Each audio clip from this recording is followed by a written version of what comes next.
Shalom teman-teman youth yang ada dimanapun sekarang ini. Saat ini kita bertemu kembali. Kita mau beribadah bersama. Kita mau memuji Tuhan bersama. Mari kita siapkan hati kita. Kita siapkan diri kita untuk memberikan pujian yang terbaik untuk Tuhan. Terima kasih Tuhan, terima kasih Bapa. Malam hari ini Engkau telah memberi kami kasih yang sangat besar Tuhan. Kau memberi kami anugerah yang sangat besar Yesus. Kalau pada saat ini kami boleh ada Tuhan, kami percaya itu semua karena kasih dan anugerah-Mu ya Tuhan. Terima kasih Yesus, terima kasih Tuhan. Malam hari ini kami mau memuji nama-Mu, kami mau menyembah nama-Mu, dan kami mau lebih sungguh-sungguh lagi Tuhan beribadah untuk memuliakan nama-Mu Tuhan. Berkati dimanapun kami berada malam hari ini Tuhan. Kau memberkati setiap lingkungan kami, keluarga kami, tempat di mana kami tinggal. Engkau memberkati Tuhan.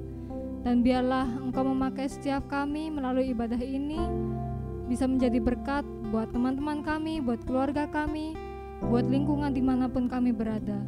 Terima kasih Tuhan Yesus, terima kasih Roh Kudus. Dalam nama Tuhan Yesus, haleluya, amin. Malam hari ini kita mau memuji Tuhan lebih dahsyat lagi. Kita mau menari dan bersorak-sorak ke Tuhan. Haleluya. Oh giranglah, oh giranglah, Tuhan Yesus amat cinta pada saya. Oh giranglah, haleluya.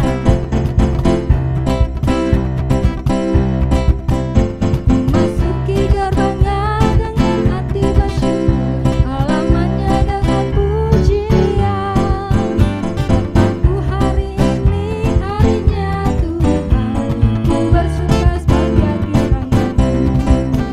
Memasuki gerbangnya dengan hati bersyukur, halamannya dengan pujian. Tahu hari ini harinya Tuhan, ku bersuka sebagai kirangmu. Dia girangkanku, oh dia girangkanku, ku bersuka sebagai girangkanku. Oh dia girangkanku, oh dia girangkanku, ku bersuka sebagai girangkanku.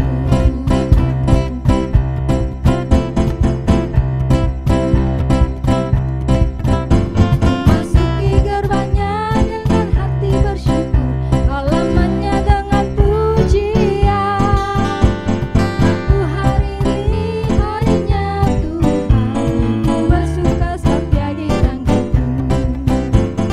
Dia girangkanku, oh dia girangkanku, ku bersuka sebagai girangkanku. Oh dia girangkanku, oh dia girangkanku, ku bersuka sebagai girangkanku. Dia girangkanku, oh dia girangkanku, ku bersuka sebab dia girangkanku. Oh dia girangkanku, oh dia girangkanku, ku bersuka sebab dia girangkanku. Dia girangkanku, oh dia girangkanku, ku bersuka. Oh dia girangkanku, oh dia girangkanku, ku bersuka sebab dia girangkanku. Ku bersuka sebab dia girangkanku, ku bersuka sebab dia girangkanku.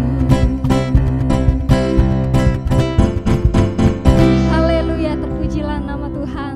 Kita mau siapkan hati kita untuk menyembah nama Tuhan malam hari ini. Terima kasih Tuhan. Kami bersyukur padamu Tuhan. Kalau hidup kami sampai saat ini Engkau pakai untuk memuliakan nama-Mu. Dan kami mau lebih lagi Tuhan, untuk menjadi yang terbaik Tuhan untuk-Mu, untuk memberikan yang terbaik untuk-Mu Tuhan. Karena kami mau menyenangkan hati-Mu selalu Yesus. Syukur bagi-Mu Yesus. Haleluya.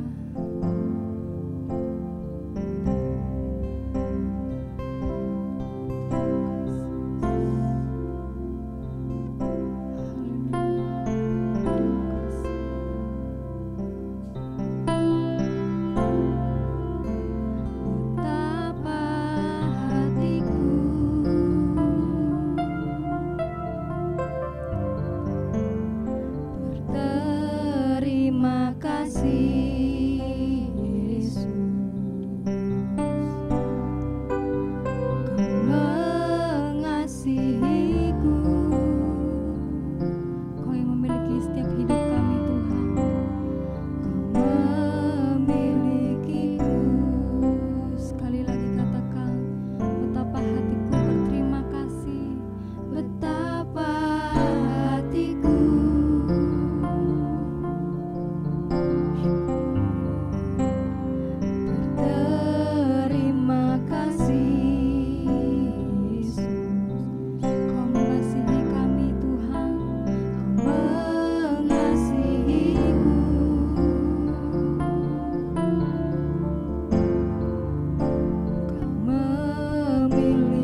lebih sungguh Tuhan.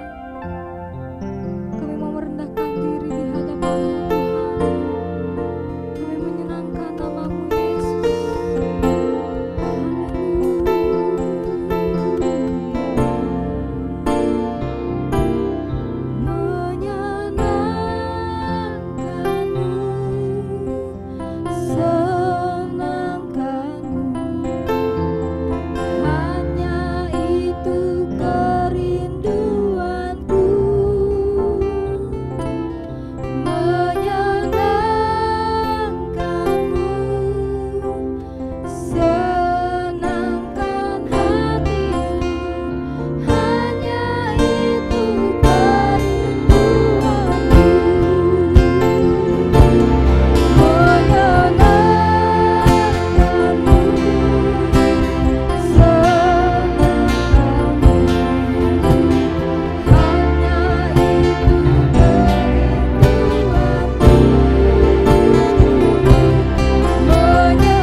Hidup kami, setiap kami yang mendengarkan firman-Mu ini Tuhan, biarlah firman-Mu ini memberkati hidup kami, dan kami menjadi pelaku firman-Mu yang kudus, yang baik dan berkenan di hadapan-Mu Tuhan.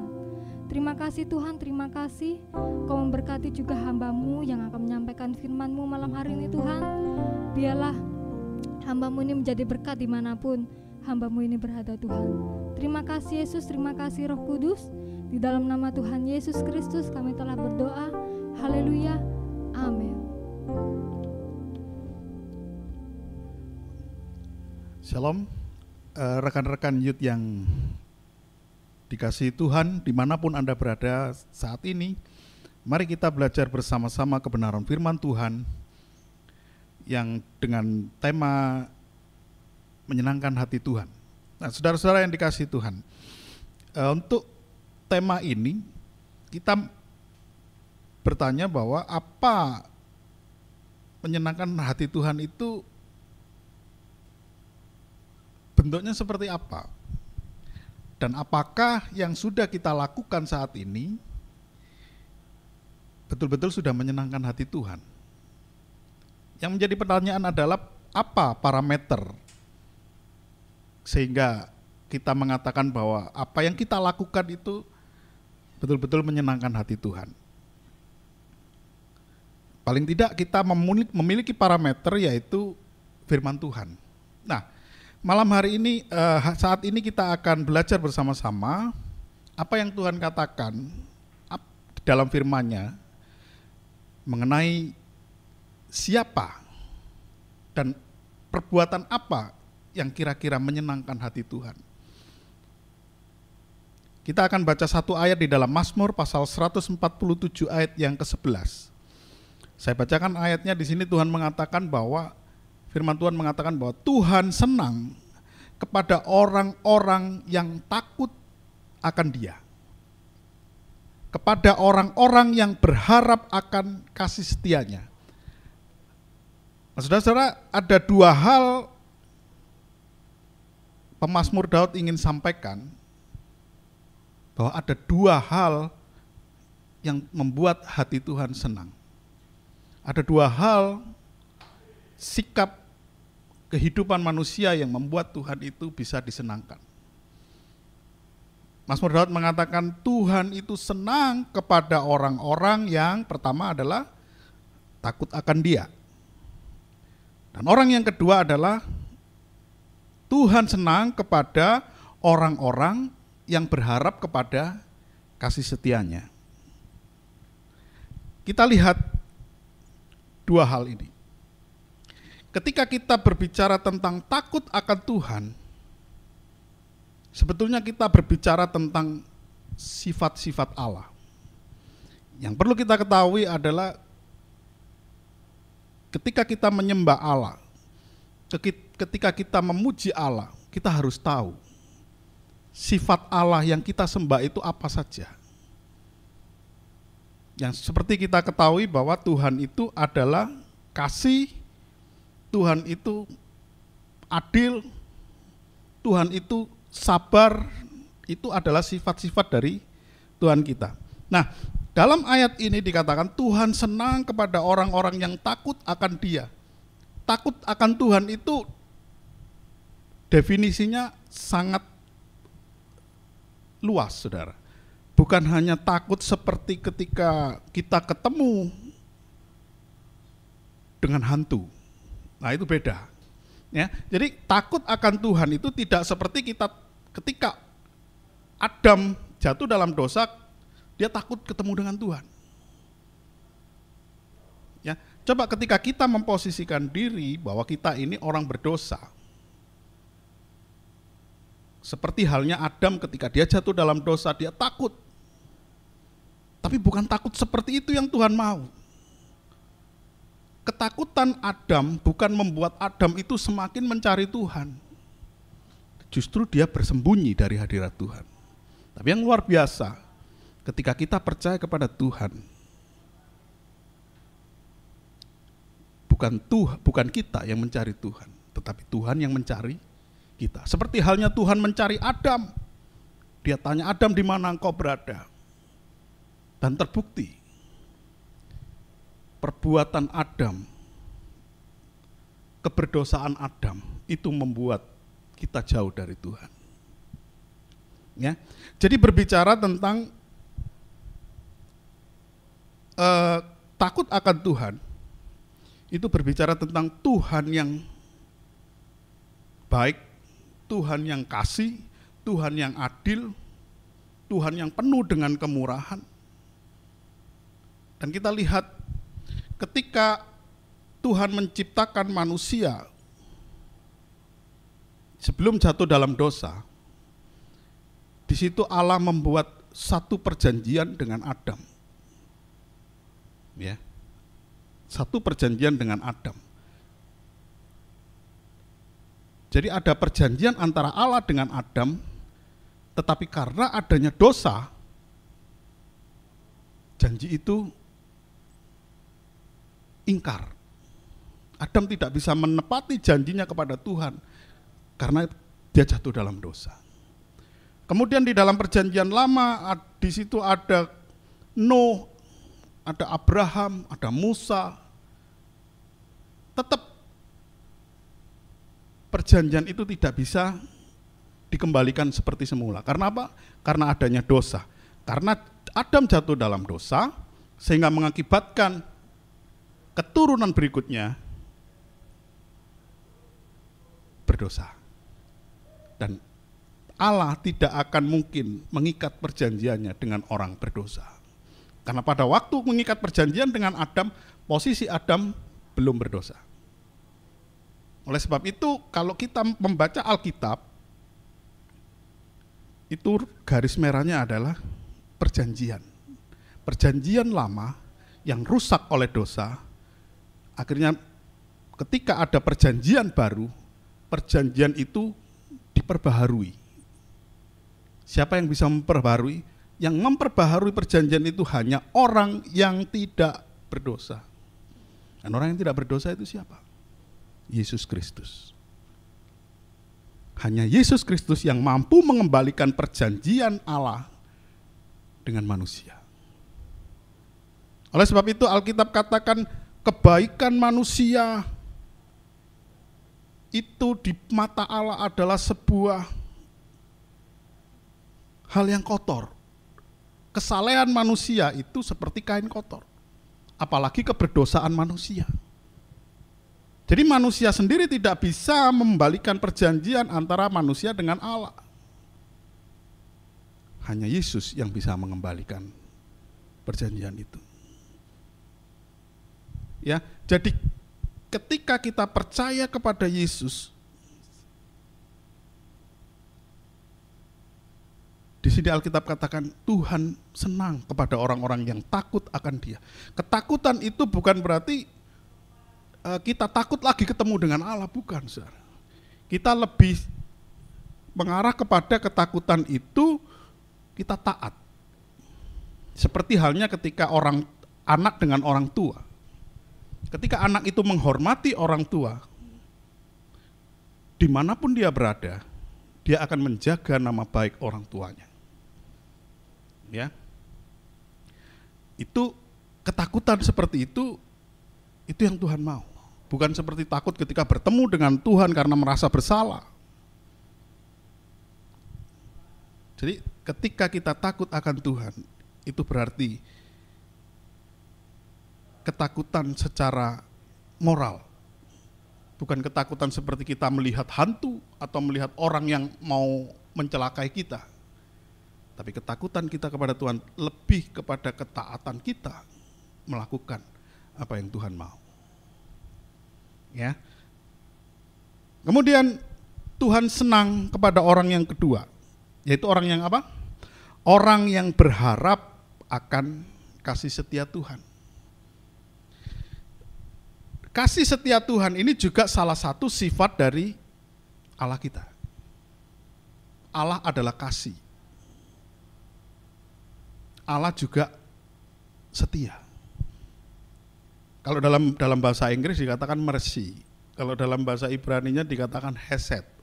Itu berbicara tentang Allah itu adalah kasih, Allah itu pemurah. Dan Allah itu mempunyai sifat-sifat yang saya sebutkan tadi. Nah, dari situ kita pelajari bahwa ketika kita berharap akan kemurahan Tuhan, berharap akan kasih Tuhan, ada satu sikap yang Tuhan mau kita lakukan. Bagaimana ketika kalau kita menganggap Allah kita adalah seorang raja, kita menghormati raja. Ketika kita berharap sesuatu kepada raja itu, ada sesuatu hormat yang harus kita lakukan. Nah, saudara-saudara yang dikasihi Tuhan, orang yang berharap kasih setia Tuhan, dia tidak bisa melangkah di dalam kesombongan, dia tidak bisa melangkah dengan keegoisan dia. Dia harus menjadi orang yang rendah hati untuk bisa berharap kepada kasih setia Tuhan. Ya, jadi hanya kalau kita pelajari tentang di Alkitab ini, hanya satu pribadi yang bisa memuaskan seluruh sifat-sifat Allah. Sifat Allah tadi apa? Adil, dia kasih, dia pemurah, dia sabar. Berbicara kasih, Tuhan adalah kasih. Dari mulanya dia adalah kasih. Dia jangan lupa dia juga adil. Keadilannya berkata apa? Dosa harus dihukum. Berbicara kasih apa? Manusia diselamatkan dari hukuman dosa. Keadilannya Tuhan juga mengirim anaknya supaya dosa yang harusnya dihukum itu ditanggung oleh Yesus.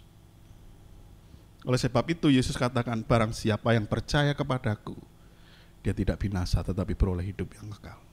Karena hanya pribadi Yesus yang sanggup memuaskan seluruh sifat-sifat Allah. Kalau manusia, tidak bisa. Karena manusia tetap dia naturnya berdosa, dia tidak bisa mungkin memuaskan seluruh sifat-sifat kealahan itu. Jadi, mulai dari perjanjian lama, ketika Adam sudah jatuh merusak perjanjian itu, Nuh mencoba untuk memulihkan perjanjian, tidak bisa. Abraham mencoba memulihkan perjanjian, tidak bisa. Karena keturunan Adam semuanya berdosa. Maka harus Yesus pribadi Allah sendiri yang turun ke dunia untuk menyelesaikan perjanjian itu dan memperbaharui perjanjian itu. Oleh sebab itu di Alkitab saudara kenal perjanjian lama dan perjanjian baru. Anak-anak muda yang dikasihi Tuhan, jadi bagaimana kita menyenangkan hati Tuhan? Yaitu dengan takut akan Tuhan dan juga berharap kasih setia Tuhan. Ditunjukkan lewat apa? Dengan sikap pribadi kita. Ketika kita beribadah, kita sungguh-sungguh mencari Tuhan. Kita takut Tuhan. Dimanapun kita ditempatkan, di posisi manapun, di dalam sekolah, di pekerjaan, takut akan Tuhan. Karena kita tahu Allah itu dimanapun Dia ada. Bukan karena kita takut kalau kita berdosa kita masuk neraka, bukan begitu. Tapi ketakutan kita kepada Tuhan adalah karena Dia sudah mengasihi kita. Dia sudah mati di atas kayu salib untuk memperbarui perjanjian itu supaya hubungan kita dengan Allah dipulihkan. Oleh sebab itu kita mengucap syukur dengan apa? Takut akan Tuhan. Melakukan setiap apa yang Tuhan perintahkan. Meminta Roh Kudus-Nya untuk terus memperbarui kehidupan kita. Mari kita jadi anak muda yang berbeda dari yang lain. Kalau kita jadi anak muda, tidak jauh beda, tidak ada bedanya dengan orang lain, dengan orang-orang yang tidak percaya. Di mana kita bisa menyenangkan hati Tuhan? Tapi ketika kita tampil beda di tengah-tengah masyarakat, orang-orang yang tidak percaya, di situ orang bisa melihat perbuatan kita dan mempermuliakan Bapa yang di surga. Jadi saudara-saudara kaum muda yang diberkati Tuhan, saat ini kita sudah belajar. Apa sih yang membuat Tuhan itu senang atas kehidupan kita? Dua hal. Kita takut akan Tuhan dengan memperbaharui sikap pribadi kita dalam ibadah, di dalam kehidupan pribadi, kehidupan berkeluarga, kehidupan bermasyarakat. Tunjukkan bahwa kamu adalah pribadi yang takut Tuhan. Yang kedua adalah orang-orang Tuhan menyenangi orang-orang yang berharap akan kasih, menghargai kemurahan Tuhan. Menyadari bahwa dia orang berdosa, menyadari bahwa dia tidak layak. Tapi Tuhan menebus kita dari kehidupan dosa kita dan melayakkan kita untuk menyembah Dia. Ketika kita menyembah Tuhan, kenapa Tuhan katakan, aku bertata di atas pujian umatku? Karena hanya satu hal itu yang Tuhan tidak bisa buat. Memuji dirinya sendiri. Dan itu harus saudara dan saya lakukan sebagai anak-anak Tuhan yang senantiasa berharap akan kasih kemurahan Tuhan. Tanpa kasih kemurahan Tuhan di dalam hidup kita, kita berjalan di dalam dosa. Tapi oleh kasih kemurahan Tuhan, kita diubah. Yang dulunya hamba dosa, sekarang menjadi hamba kebenaran. Ketika kita sudah menjadi hamba kebenaran, tidak mungkin kita mengkhianati kasih kita kepada Tuhan dengan mengasihi dunia lagi. Itu perbedaan antara kita dengan orang-orang yang tidak percaya. Jadi saat ini kita sudah belajar bersama-sama ketika kita menyenangkan hati Tuhan. Di situ ada sikap pribadi yang diubahkan. Ketika aku mau menyenangkan-Mu Tuhan, itu berarti saudara berkomitmen. Saudara adalah pribadi yang takut akan Tuhan. Dan saudara berharap dan menghargai kasih dan setia Tuhan. Karena Tuhan Maha Kasih, Dia tidak akan pernah tidak mengasihi kita. Amin firman Tuhan.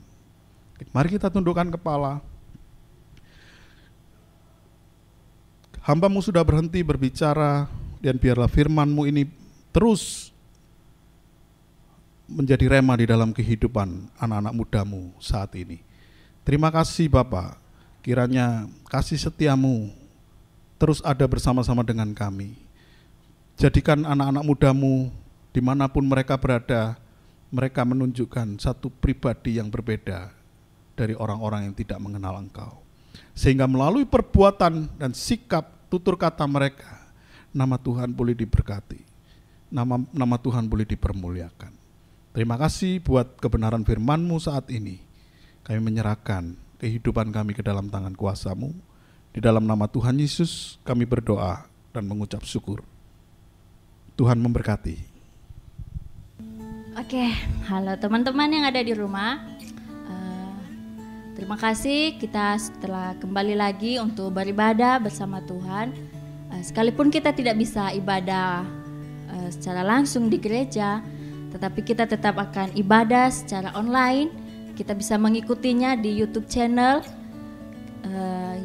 GPPS Albetel. Teman-teman yang ada di rumah boleh ajak teman-teman youth dimanapun dan siapapun, ajak mereka untuk bergabung beribadah bersama-sama dengan kita.